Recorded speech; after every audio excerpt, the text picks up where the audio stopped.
You've worked hard to earn and save. Now it's time to make your money work hard for you. This is Empower Your Retirement with Frank and Frankie Guida of A Better Way Financial. And I'm Heather Branch here with Frank and Frankie talking about ways to help you better prepare and empower yourself for your financial future, thinking about your retirement goals. BetterWayFinancial.com is where to start the conversation about your retirement savings plans and how to better position yourself. We also have links posted in the show notes, so you can just click there, or again, it's at BetterWayFinancial.com. All right, guys, we've been talking about the end of the year. It's already here. I feel like we say it every fall. Can you believe this year is already over? No. I can't every year. I know, every what year. Happens. Right? It's flying. Wait till you have kids, Frankie. The days are long and the years fly by. Is that how it goes? I think so. You know, Heather, I had one client come in one time. Yeah. And he said to me, he said, time is like toilet paper. The closer you get to the end, the faster it goes. That's funny. It's so true. The panic mode, I know. That's a valid point. Thinking about, and then also obviously with the end of the year, it just flies right by because we're in the frenzy of the holidays and everything that goes along with that. It's just jam-packed from now till January 1.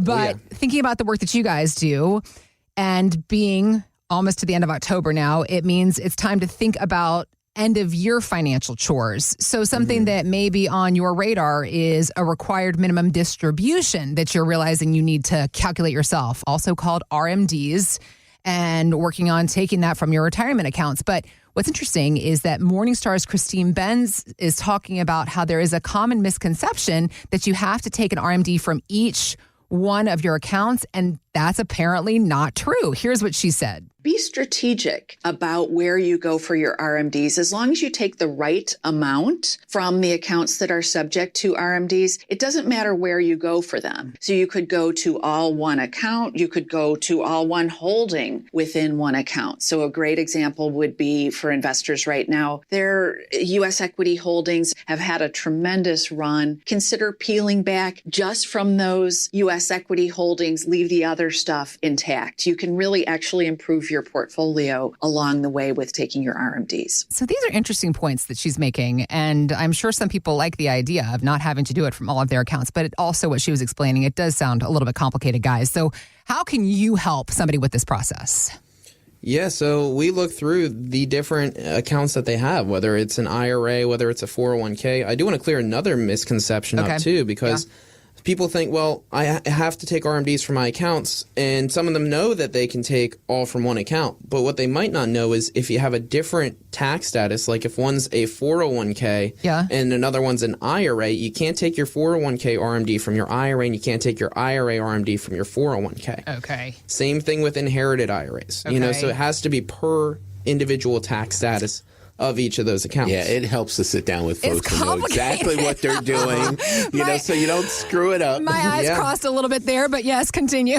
Because if you screw it up, Uncle Sam has a plan for you, doesn't it, Frank? And it's not a good one. And he's gonna give you a nice 25% penalty because you didn't take out the right amount. So, or from the right account or whatever. We want to make sure we're doing it right. Exactly. And what we do here is we're going to look at exactly what she's talking about. She's saying, let's sell high on our investments. So if you have market investments, they did really, really well over the last year. Well, we need to take an RMD. Let's take it from the market investment. If the markets did really, really lousy over the last year, well, I don't want to sell low on the market. Let's take it from the safe side. Maybe if you have an annuity or something like that, or a CD, let's take it out of that IRA instead of taking it out of the market at that low point. So we'll look into it and take it from the account that makes the most sense. So that's something that we're looking into. But wouldn't it be nice if we didn't have to take out those required minimum distributions, if we didn't have to pay those taxes in our retirement? Yeah. Some of our clients are in that situation where they don't have any more money in those IRAs because they did tax planning, they did Roth conversions, so that now they don't have to worry about taking those required minimum distributions in their retirement. And what happens is there's Uncle Sam's retirement plan, and his tax plan for you is you save all of this money, and let me know if it sounds familiar. You save all of this money into your 401k. You get the tax deduction. You don't pay any of the taxes on it. It continues to grow, continues to grow, continues to grow. And then you hit that required minimum distribution age, where if you're born 1959 or earlier, it's age 73. If you're born 1960 or later, it's age 75. And you have to start taking the money out of that 401k or out of those IRAs and pay the taxes on it every year. And that percentage that you have to take out and pay taxes on continues to go up each year as long as you live. Well, that's convenient. And then when you pass away, what happens is your spouse has less room in the tax bracket, so her or his taxes go up significantly after they have to take out from their IRA or from your inherited IRA. So it continues to cause problems even after you pass away. And then when they pass away, they leave the money to the kids. And over the 10-year period, they have to take money out of that IRA as well. And they have to pay the taxes on it during the height of their earnings career. Got it. You know, so this is something that it is creating a balloon effect, and it's compounding with the interest that you're earning and continuing to have to pay taxes, not just for you, but for your spouse and for your kids as well. It's creating a huge problem. Got it. Now, our solution to that problem is let's look at it. Let's see what we can do to save money in taxes.